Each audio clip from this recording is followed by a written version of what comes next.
For those who do not know, the Global Business Network Association is an association of small businesses. It's a 501(c). We were formed about 4 years ago with the mission statement, if you want to call it that, that would we wanted to find ways that we could help other small businesses continue to grow. And we do that through a series of different venues, which includes training, information seminars, legislative affairs and initiatives that we've executed, even financial assistance. And some of the members have been here. I noticed joining us and part of our group, been with us quite a bit, Mike Farrell from Main Street Bank, and the guys have been here, who's helped other GBNA, Global Business Network members. And then we have other folks who are here and present with us today that have been a key and ingredient member of our association.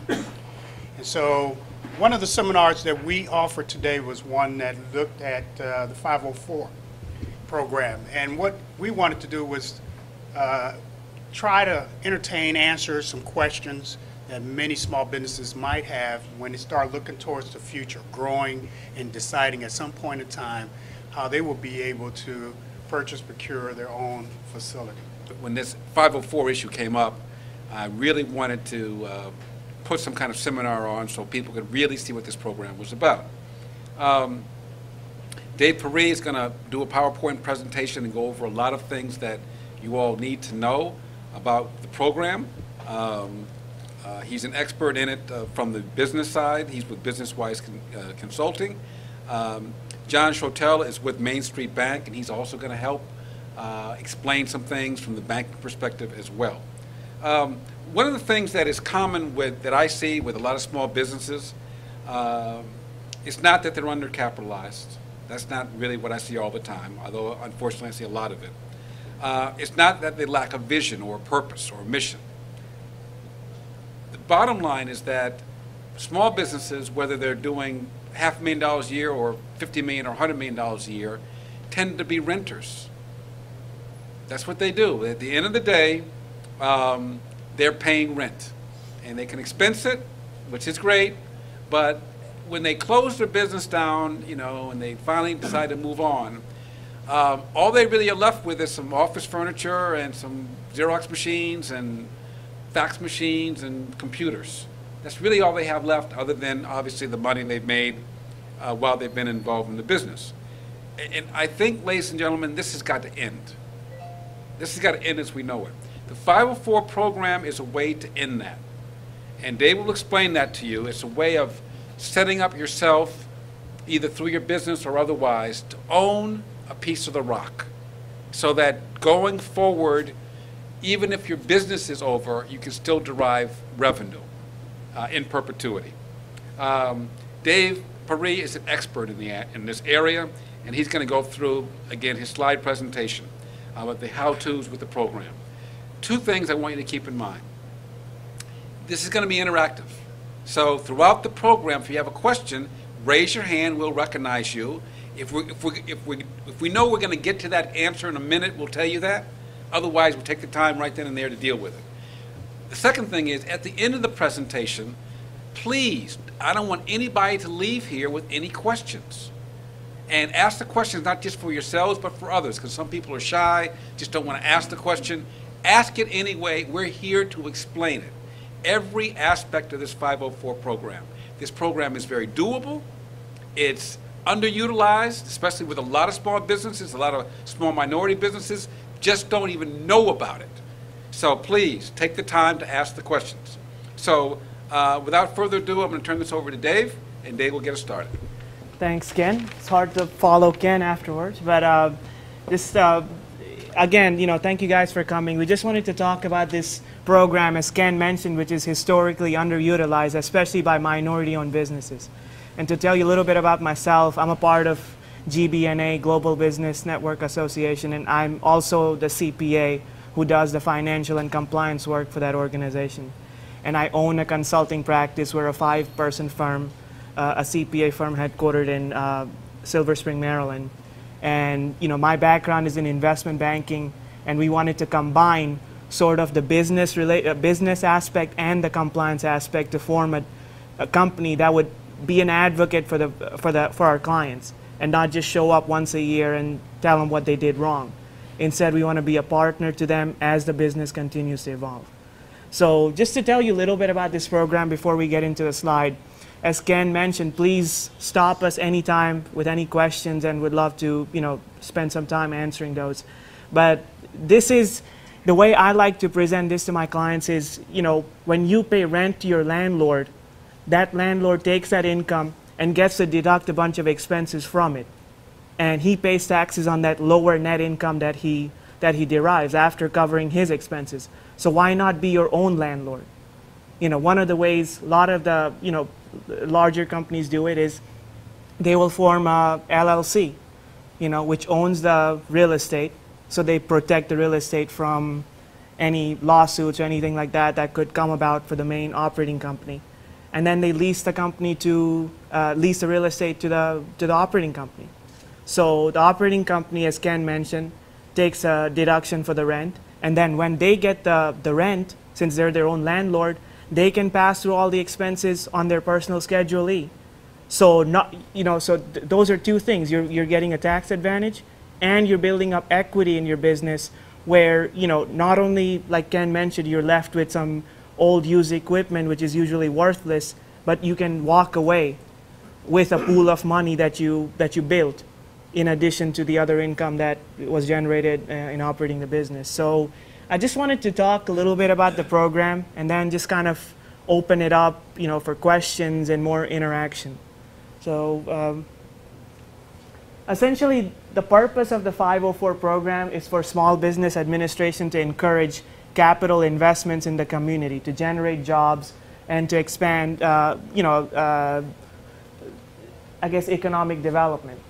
And as of February 15th, there have been $50 billion that have been put out on the street through 504 loans, and which have created 2 million jobs. But again, this program is historically underutilized by small businesses, and especially by small minority-owned businesses.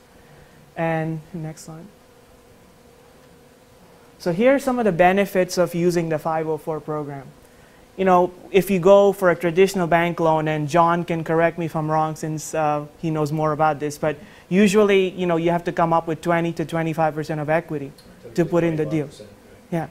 Here, you can get your own building with 10% of equity injection, and that's off the total project cost. So if you did some renovations, if you contributed in other ways other than cash, that still counts towards your 10%. Fixed rate loans. Right now, historically low rates. We're living in this environment where, with all the quantitative easings, interest rates is almost at zero. So I've seen people walk away with between 5 to 6%, fixed rate for a 20-year deal, which is great. In terms of the fixed rate, what that allows you to do is project your cash flow better.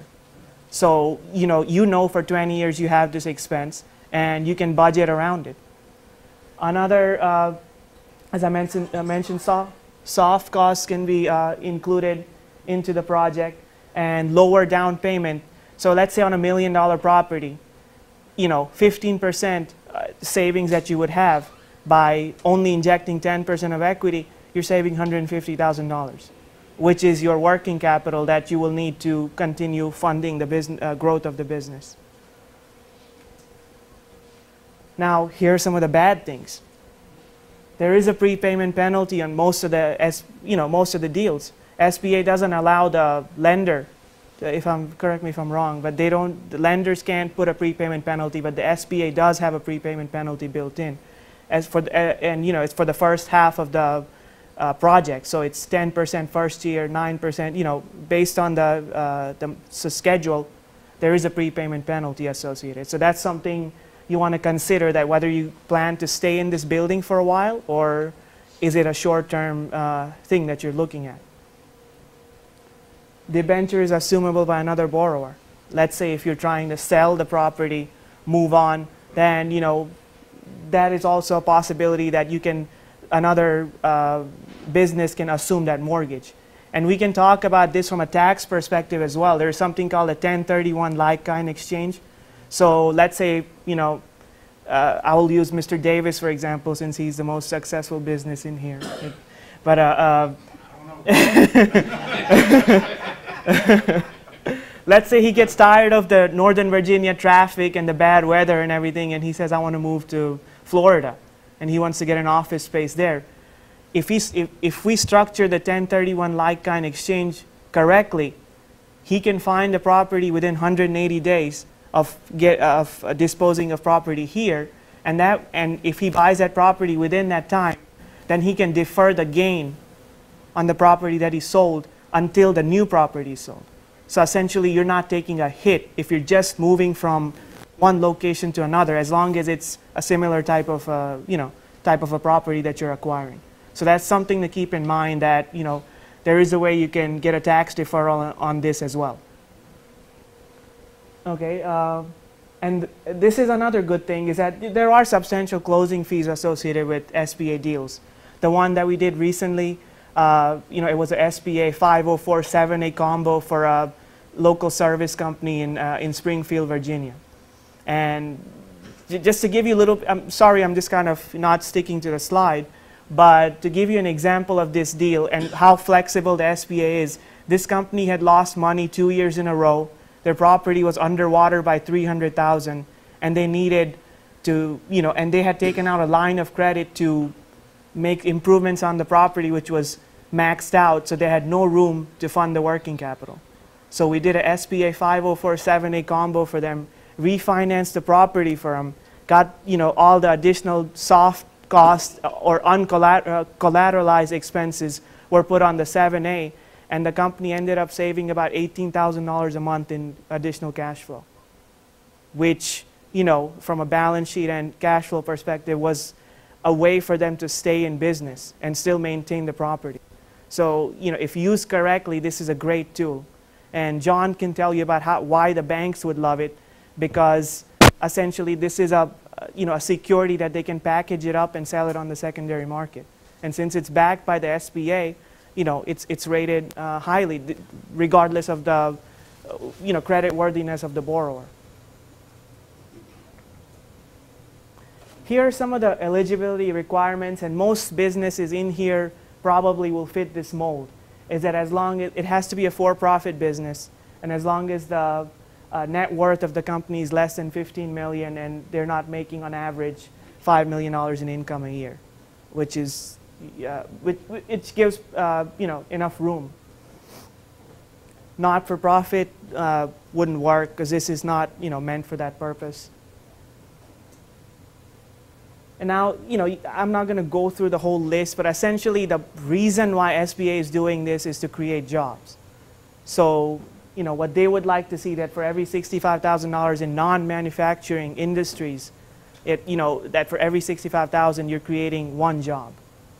And there are some other exceptions as listed here, and the threshold is higher for manufacturing, because that is, as we have seen recently, manufacturing has been, leaving the country and going overseas. So that's the whole purpose of this program, is to encourage economic investments and promote job creation. Here is a typical structure of a 504 loan. So just let's say we're working with round numbers, $1 million project. Like John would go in at 50%, the bank would finance $50,000, SBA would come up with 40%, and the business owner comes up with 10%. And as I mentioned before, 10% is not restricted to cash. It can be, several other contributions can be included as well in that 10% amount. Here is why most people don't want to use this program, is because they don't have a CPA, or they don't, understand, they get intimidated by the amount of paperwork that's needed. And they said, I don't want to deal with this. So, I'm not saying this just because I own a CPA firm, although you're welcome to come and talk to me. But, these are the pieces of information that are usually required. Now, I'm certain there are more things that banks always find more paperwork to request, but this is, in short, this is pretty standard stuff that's needed. So your 3 years of business financial statements, 3 years of business tax returns, 2 years of personal tax returns, your personal financial statements, schedule of debt, appraisals, and so forth. And keep in mind that if you are a new business, you can still qualify for this. You just have to have a strong business plan and have to be able to make a case that how you can repay this debt. Use of funds. Remember, there's 504 and 7A. If you're trying to finance automobiles, some non-capital type equipment, working capital, 7A is the program of choice. But this is usually meant for, buildings, more capital type equipment. That's more of an investment and not a short-term working capital related issue.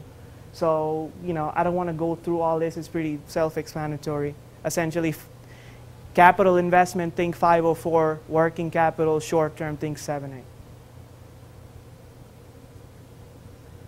And, again, this is not meant so that you can buy a building and lease it to somebody else. It's meant for businesses, operating companies, who are going to occupy this space and use it to fund job creation.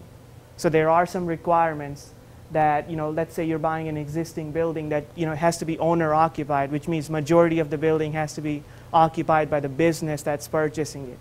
Now, that's not to say that if you get an LLC, if you form an LLC to own the business, that business, that LLC has to occupy it as long as there is an underlying operating company. Then that requirement is fulfilled by that. So here I wanted to just talk about some things from a tax perspective. Most people don't know how to structure this. Okay, they go ahead, I want to buy a property. Either you can buy it in your personal name, you can buy it in the corporation's name, or you can separate it and form a single purpose LLC to own this building. Essentially what you're doing is shielding your asset. So that way, that asset is off limits. So if your bank, let's say if you have an unguaranteed line of credit, your bank sues the corporation. This asset, if it's owned outside of the corporation, is off limits to some extent. Depending on, there's several other factors, I'm just being more simplistic here. So essentially what you want to do is protect this asset from suits that are not related to this, and vice versa. You don't want any suits related to this property affecting the operating company's business.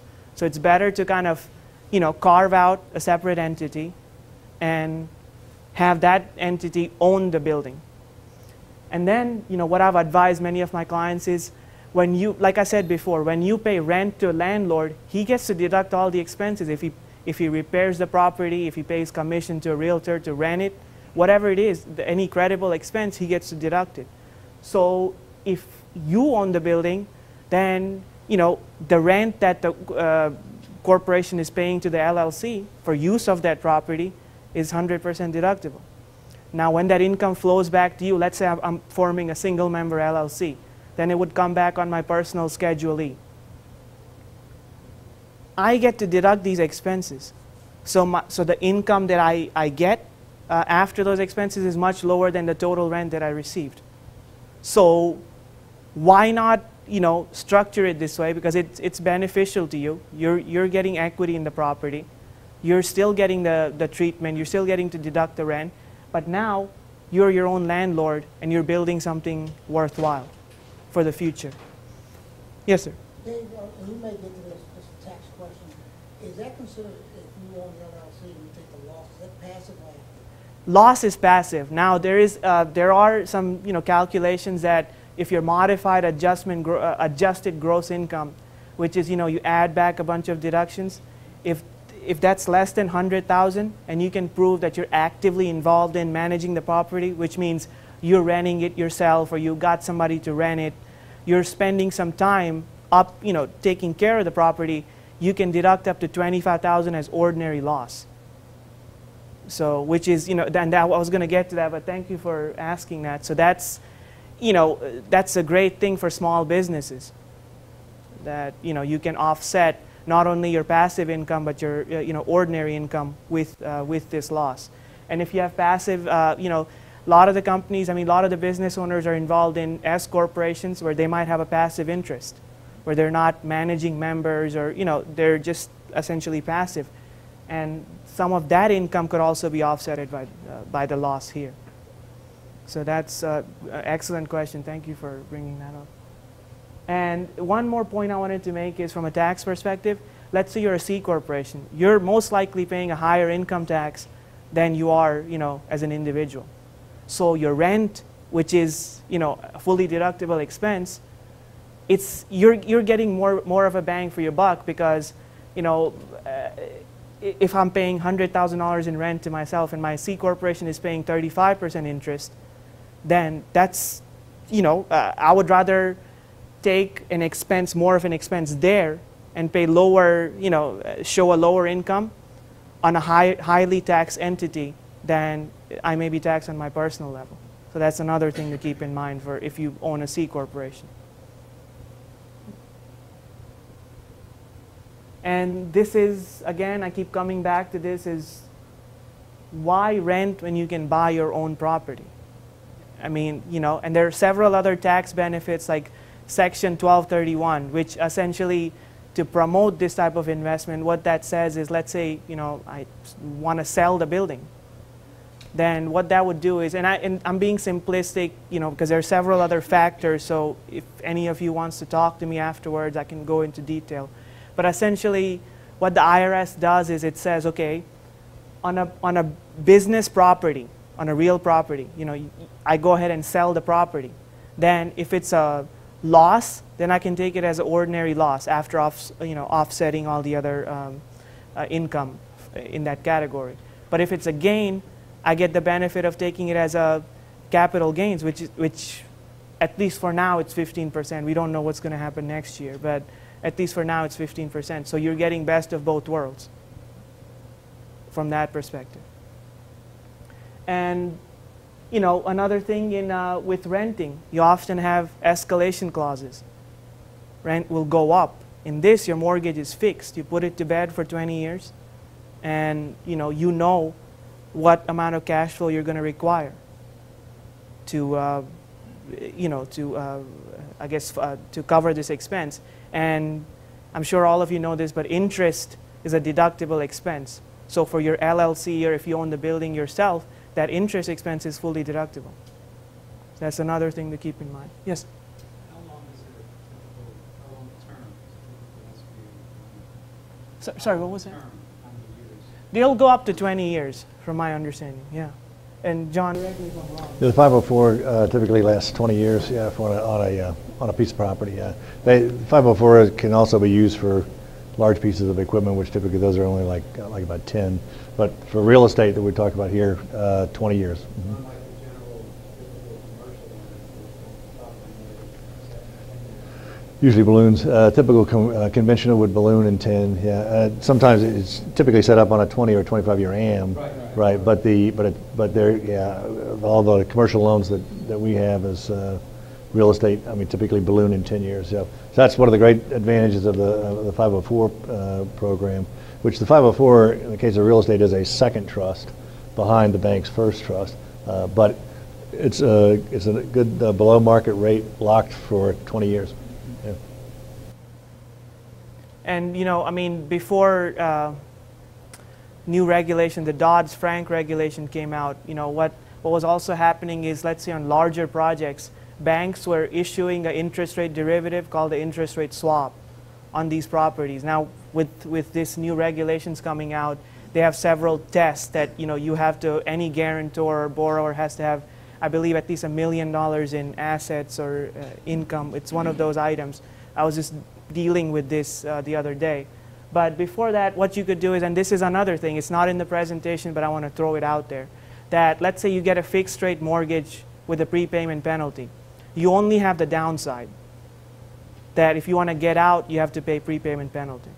With a swap, you also have the upside, that, to put it in simple terms, if I'm lending money to you at 10%, if the market goes up to 15%, I'd rather say, hey, just pay me back, I'm going to lend the money at a higher rate.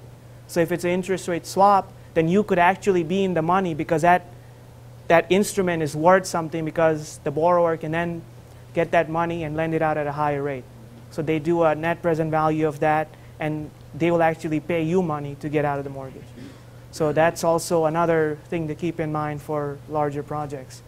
That option is also available. And I want to touch again on the 504-7A combo. Because, you know, for small businesses, they're not making an individual decision that, oh, I just want to buy this building. Everything is sort of tied into each other, that if I buy the building, what is that going to do to my cash flow? Am I going to have enough working capital? So, you know, the deals that I have done, the balance sheet restructures for several companies, I mean, this combo is very effective because you can finance the working capital piece and the things that you can't get through with the 504 program and put that in the 7A, and all the capital equipment goes in the 504 program. And you know, it's really a good tool, and they're much more flexible than, you know, most conventional types of deals are, because here there's a SBA guarantee. So the bank knows that they're going to be made whole, at least on a portion of their investment. Here is also something to, you know, keep in mind, that, you know, and this is true for any transactions, and John, please feel free to jump in, that anytime the ownership structure of the business changes, you have to notify your banks, or your investors for that matter, because they are lending the money based, you know, partly based on the credibility and familiarity with the management style and the structure. So if you're trying to sell the business, this could come into play, that, you know, your bank might not be willing to assume, you know, let the other business assume the mortgage. So you have to keep that in mind. You might have to pay prepayment penalty to get out, or work around, you know, the issues surrounding that to kind of make sure that everybody's amenable to the transaction. Personal guarantees. This is most definitely, most banks will ask for. Is, you know, anybody who owns 20% or more in the business. 20% is the threshold for having significant interest in the business, because at that point you do have a say in the business. If you're more than 50%, you're obviously majority owner. So, you know, that is something you need to be prepared for. Is that the first and secondary position? No, it's just, I mean, most deals for small businesses, they will get personal guarantees even if the business is strong, because as a backstop, that if it's an S corporation, if it's an LLC, let's say with 2 or 3 members, they can just say, you know, we've had enough of this, we want to go to Bahamas and take all the money. There is no backstop, but It's kind of a way. It's kind of a way of where they always say follow the money. So I mean, it's typical in the first trust as well that they would require a personal guarantee. It's just if you have control of the company, you have control of the cash, you have control of the cash flow. So it's not unusual on the first and typically on the second as well. I'll just interject one other thing as well. It's not unusual along those same lines. On a 504 loan, if you're a type of business where you're the key person and the business depends on you and what you do, like a doctor or that's the first thing that kind of comes to mind. They're going to require, typically they're going to require life insurance as well, assignment of life insurance, because if you are the business almost kind of lives and dies with you unless you have a set progression after that, as far as that's concerned. When people ask about personal guarantees, I always think about the life insurance requirement as well. What goes on. Okay.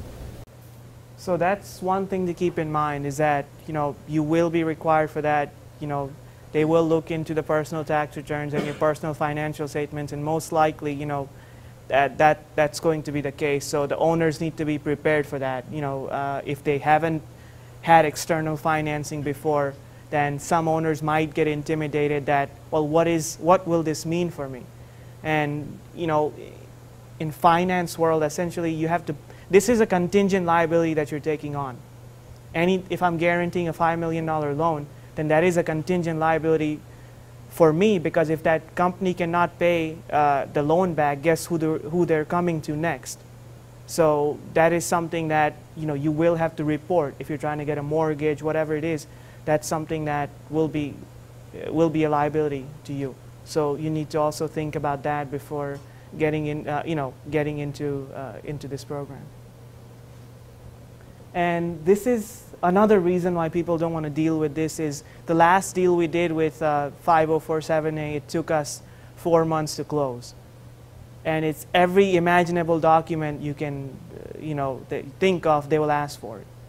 So, please, this is not, that's a drawback that this program has, is that, with a conventional bank, you can move more quickly, because this has to probably, if John was doing it, and correct me if I'm wrong, he would have to approve it, then the SBA would have to approve it, and then the due diligence starts. So it could be a quite lengthy process. And if your financials aren't prepared correctly, or you don't have all the information, it's coming right back, because they're not going to try to, figure stuff out for you. So, and again, prepayment penalties. So this is something to really keep in mind, is that if you don't plan on staying in that building, then you need to think twice before getting into this program, because this is meant as a capital investment for people who want to stay and grow the business and hire, create more jobs. So if that's not the intent, then there are several other structures that can be looked at, to accommodate that need. Like, for example, and I'll just get into this again, even though this is not in the presentation, is I keep coming back to interest rate swaps. You could do a 3 to 5 year interest rate swap. So let's say my plan is that I want to 5 years later, I want to have a transaction, and I want to have my company acquired. And I still want the benefit of a fixed rate mortgage. Then what I can do is I can get a mortgage, and then I can put this derivative instrument on top of it to fix my interest for 5 years. Because I've planned that after 5 years, I no longer wish to be in this building. So there are several hundreds and hundreds of ways to be creative and come up with something, but this is something that's there. Another drawback is, like I mentioned, slower turnaround. Be prepared. At least, what would you say, John? Typical 90 days to? It can vary, but I guess on average, yeah, probably can be, yeah. Sometimes faster. Sometimes, yeah. So that's another, disadvantage. And I mean, I didn't want to keep going on. I just wanted to kind of open up. You have a pretty competent attorney here, myself and John. So please feel free to ask any questions, or just kind of anything, and it could be related to taxes, whatever it is. Please feel free to ask. I might add just a couple of points, just from the bank's perspective. I've been doing commercial lending since a long time, 83. Also, I'm not only a loan officer with Main Street Bank, but for probably about the last, I guess, 10 years, I actually sit on one of the 504 loan committees. Usually when you go, as far as applying for the 504 loan, there's what they call a CDC, or a group that you actually apply through them. You don't really apply through the bank. I mean, the bank certainly looks at the loan and does the approval for the first trust, and then typically subject to the second trust through the CDC. The CDC that I sit on the loan committee for is called Business Finance Group. They're the largest one, I think, on the in the Mid-Atlantic. They've been around for a long time. So they rotate their committee, and typically I come across the loans about every couple of weeks. Like I said, they kind of rotate the members in the committee as far as the approval is concerned. So I kind of see it from both sides, as far as the bank on the first trust position, as well as the 504, which is in a second trust position, which is a little bit different than the 7A, and then the 7A is a guaranteed loan. The 504 is actually an SBA second trust on the property behind the bank's first trust, which is part of the incentive to give the bank to make a loan.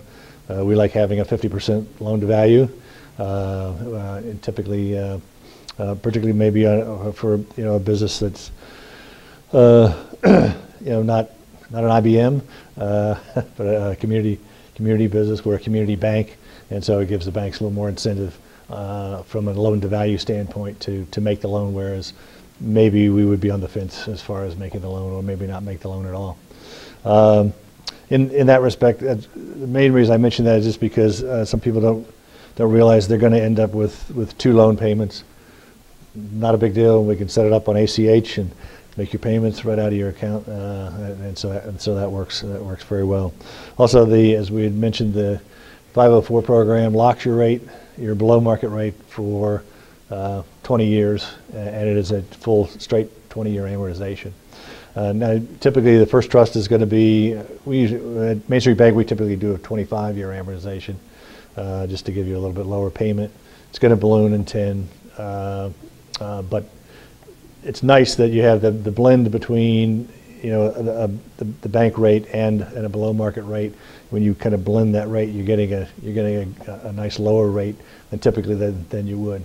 Also, and then it allows you to put down less. Typically on bank commercial financing, we would ask you to put down 25%. In this case, it would be 10%.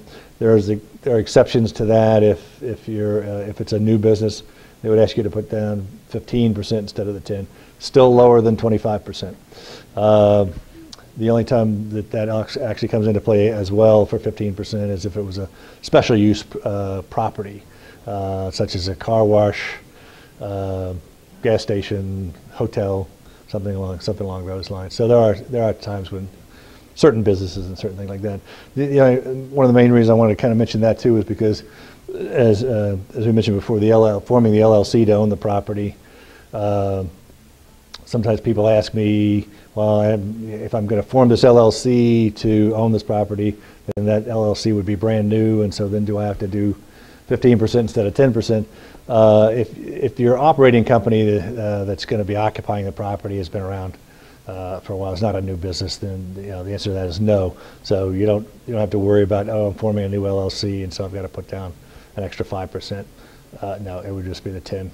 Along the lines of guarantees, someone asked as far as the personal guarantees are concerned. Typically in that scenario where you have an LLC owning the property and your operating company is going to occupy it, clearly you're going to have a lease between your operating company and the LLC, but the bank is going to ask the operating company to guarantee for the LLC, simply because it's a newly formed company. So, which, like I said, is not unusual at all in either case. There's a little bit of nuances as far as construction is concerned. I won't go into a lot of those. We could go on forever with if you're going to build a building and all that type of a scenario. But we did touch on it with the slides as far as the amount of space that you have to occupy. You have to occupy 60% on a new construction, and I'll just mention real quick just logistically. On a construction, if you're building a building, the SBA 504 doesn't close until after that building is completed. So typically what you're going to end up with, the bank is going to approve the permanent financing under one note, and then they're going to approve a bridge loan. That sometimes people are a little bit confused about that or ask about that. Why do I have 2 loans with the bank initially? And simply because that bridge loan is going to be an interest-only scenario until the building gets built. You have an occupancy permit, and then you close on the 504, and the 504 loan pays off that bridge loan. So that's just probably more logistics than you care about. But I just got to mention that because a lot of people these days are buying the property and building their own building on it, and just as an alternative as opposed to simply, say, buying an office space or an existing building. So, but we want to kind of open it up to some questions to get everybody kind of going. Sure, Mike. Size of loans. What's the minimum size, maximum size? Minimum is 200,000. The maximum is about, I believe, it's 5 million, unless it's a manufacturing concern. Then it's 5.5 million. That's the 504 part of it. So you could have a project that's much bigger than that. Right. And guys, if nobody has questions, what I'd like to do is run through a couple of deals that I've worked on recently. All right. And just kind of share, the nuances that I encountered in that deal. So one of the deals I alluded to earlier, this company, it was a very healthy company. And essentially the way they got in trouble, amongst other reasons, the economy and all that, but in terms of structuring the financing, is that two mistakes they made is they took out a line of credit to do improvements on their property. So the company was left with no working capital, which is great as long as there's steady cash flow, but as soon as there's a dip, the company had no way to fund its growth. So, they had no working capital, economy was slowing down, the sales orders were, not coming in as rapidly as they did, and the same thing was probably happening to their customers, so they weren't getting paid as quickly. So now this company was left with a situation where they had, a fixed payment that they had to meet on a monthly basis, and the cash flow was down. So what that was doing is the company could not grow anymore. They had to downsize their staff. They, couldn't fulfill as many orders that they should have been able to boost the growth. And it was a dire situation. And to make things worse, the bank had issued them a demand letter saying, we don't want you here as customers anymore. And they had 60 days to get out of that bank. And that's unfortunately when people come to me, is when that happens. So we sat down with them. First of all, the ownership structure wasn't done correctly. Taxes weren't filed correctly. Financial statements were misleading and inaccurate. So first we had to clean up their financial statements. We had to issue amended tax returns for the company and its owners to clean things up and make sure that we could at least go to market with credible information. So that was the first step we had to do. Second step was to kind of, find them a coherent financing where, the long-term assets were funded by long-term capital, and they had enough working capital to kind of continue growing the company.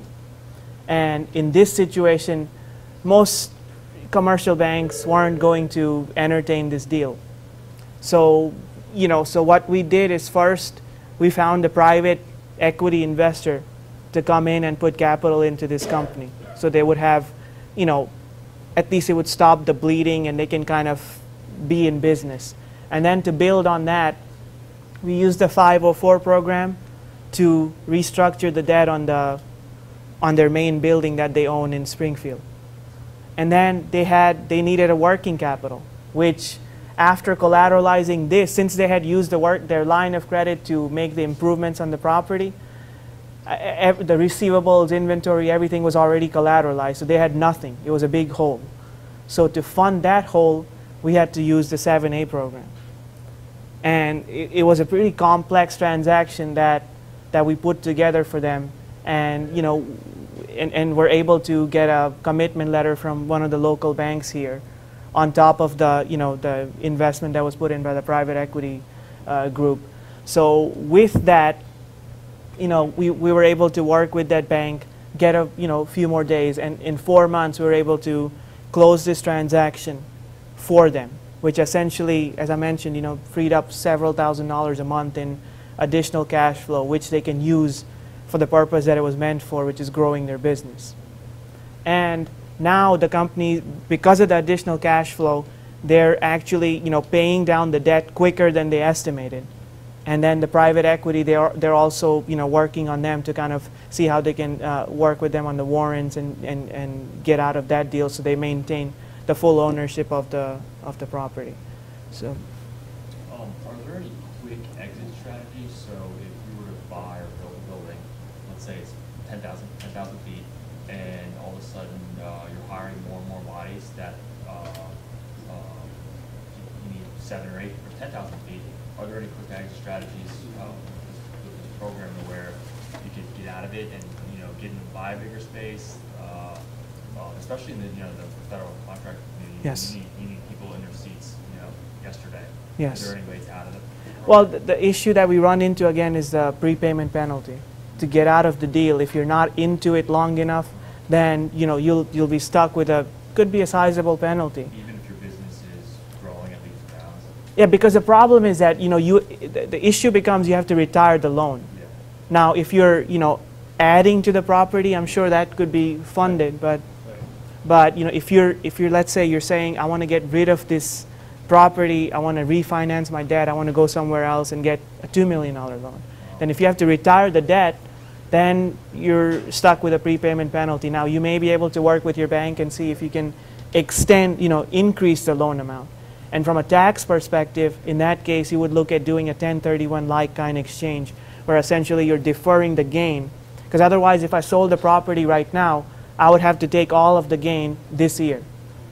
And I'm not really, there's no cash coming in. So I am paying taxes on money that I haven't received. So to prevent that, the IRS says, okay, if you're using, I'm just buying an office building somewhere else, a bigger office building for the same purpose. So they said, okay, since there is no financial transaction involved right now, we'll allow you to defer that gain until you sell the property, the new property that you're buying.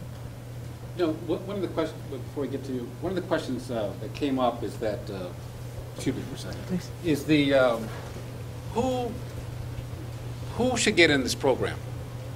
Why, should I do it? Should my colleague do it or whatever? I'm only at, let's say, $500,000 a year. Or I'm at $10 million a year. Or I might go to $50 million a year. The question I always have with this program is, who does this program attract? And I believe it attracts everybody. And this is why. Most of you all who have your own small businesses, it comes down to 2 or 3 people who are involved in the ownership and the leadership. And those 2 or 3 people have already taken a huge risk anyway. So you're in the risk business. And so when it comes down to one of the issues about the personal guarantee, you all are signing those anyway, with your banks and with your everyone else you deal with, your landlords or whatever. You're already on the hook for those. And so in order to get out of the box of just paying rent, and then when you retire saying, this is I just got this equipment left and this and that, and I had a nice run, at this point you can say, you know what, I'm 10 years into this mortgage, I can, the company can continue, or I can, because the LLC owns the building, I just need a tenant, basically. And you can structure it in a way where you can stay in there and continue to make money, and then at the end of the day, you have equity in the building. And you really can't lose that way. And that's why people who think about this 504 program should not be so concerned with the paperwork or the risk or whatever, because at the end of the day, in Northern Virginia or DC or anywhere in this area, that property is going to enhance in value. There's no way around it. Despite the dips, we have throughout the years or whatever, the economy, commercial real estate and the like, at the end of the day, 20 years, you're going to be fine. And you've got a fixed rate for 20 years. And I dare say the rates are probably around 4 or 5%. The rate on 504 today is 4.089. You can't beat that. Yeah. You just can't beat that for commercial property, and you put 10% down. And I'm sure that 10% can be structured throughout the different partners you have from the LLC. So you may only have to come up with, of that 10%, 2% of that might be yours. General, you had a question? No, I was going to say, if you're an 8A, then that paperwork that you're required. Right. Yeah, that's not a big issue. But the other issue I wanted to raise was that Dave talked about the requirements early on, I think page 2 or 3 of your presentation. The financials and the tax returns, things like that. You should have those anyway. There should be no question about it. I don't care how small you are. You should have the tax returns and everything lined up, ready to go. They should be legitimate. They should be in your portfolio. So when that loan officer comes, you can just go to your file and say, here they are. Or here are 90% of what you need right now. Again, I've seen too many small businesses not be able to have dips in their working capital and things like that, and they don't take advantage of these programs that are available. So please, to the extent that you have any interest at all, Dave's the expert on getting the financing done. I'm not. Dave is the expert. Talk to Dave or someone else that you know is experienced in Dave, and at least explore the possibility of getting involved in the program, no matter how small your business is. Because this may involve a townhouse that you want to buy. But at the end of the day, you own it. And with a rate at 4% for commercial property, 10% down, in my view, if you're a business person, you can't go wrong, at least exploring the program. You can't. So again, that's why we wanted to do this. And I submit that this is ready to, this presentation, Dave, we could do this again somewhere. So the only question I have, other than looking at the program, is that if you know other small businesses who would like to hear this program, please let us know. It's already sort of in the can, and we can do it again, because I think more people need to know about the program, especially small minority businesses, women-owned businesses as well. Just one more point I'd like to add, since Ken brought up a great point about having multiple people owning it. You can structure a multiple member LLC, which is essentially a partnership, and that partnership can own the building, and then it can lease it to the operating company. And you know, you all get your partnership 1065K1s, so essentially the income and the deductions are pro rata, you know, distributed onto all the members. And another big expense that don't forget about this one is that if I own the property, I depreciate it every year, which is a big expense, you know, that essentially, you know, let's say the useful life is 27.5, that's what IRS allows on these type of properties. So 27.5 years I'm depreciating it. You know, on $1 million, that's divided by 27.5, that's a pretty significant expense every year that I can take in. So, you know, it is definitely a great program, and it's definitely a good program for minority-owned businesses who usually do not get, you know, are underserved by larger banks. And I don't know if that's a fair statement, but at least in my experience, I've seen that to be the case. So I think with this wonderful government program, you know, everybody should at least look into it and have a further conversation to see if this could be worth their while or not. I think it at least warrants that. Yeah, Is this program exclusively for small business? No, No. no. It's, and you know, like John mentioned, the cap is $5 to $5.5 million depending on the industry. Right. And as long as you don't exceed those thresholds Right, and that's $5.5 million in profits, not revenue. in the, Net right? profit, yeah. In net profit. After tax. yeah. Yeah. So, And, right, and yeah, and that's also based on, you know, here's a little bit tidbit about the tax situation. They base that on 3 years of average. Is it 3 or 2? I think it's, I think it's the last two. yeah. So 2 years of average tax return income. And most businesses file on a cash basis. So your cash basis income is always going to be lower than your accrual basis because you're not including the receivables, especially for government contractors, you know. They're pushing those receivables out into the next year, so your cash basis is always lower. So I think, you know, it's, unless you're a huge company, if you're a small to medium-sized enterprise, you would most likely qualify for this program. right. And this is a government program that helps business, despite what these politicians are saying nowadays. This is a government program that helps grow business. Make no mistake about it, because not only are you creating a job, you know, many jobs just with the acquisition, but the jobs that are incident to that are growing the economy. So, I mean, I just, this is a program we really need to strongly consider looking into carefully. Yeah, and just one more caveat is that up till September this year, they had a program where you could actually refinance the debt, which is, you know, which expired, and a lot of people didn't know about it and weren't able to take advantage of it. But that's a great, I mean, you know, let's say you bought a building and, you know, and the interest rates were high and your rate is 7-8%, you could have gotten a 4 to 5% rate and refinanced this for 20 years. So it's really a good program. It's just good to have your ducks in a row before you. Did you say the prepayment penalty is for the life of the loan before it ends up? For half of the loan, Half yeah. the term, yeah. So let's say if you're on a 20-year, you know, term, then it's 10% prepayment penalty first year, 9%, and then declines to 0 in the 11th year. I was just going to say that I'm an associate manager in commercial real estate, and in my career I've worked with companies who have bought through the program, and it's a program where buying a piece of property is for some and not for some. I've had clients of mine, like, you know, we heard of a company called Soza Company. They started back, Will Soza was a CPA. Oh, sure. Turned into, and I sold him 3 buildings. And now he's a CPA, so he really understood the CPA firm, and it was, you know, very successful for them. They bought 3 different buildings because being a government contractor, they kept growing and sometimes contracting. And I think, matter of fact, we did sell one of them, and it really was a very workable thing.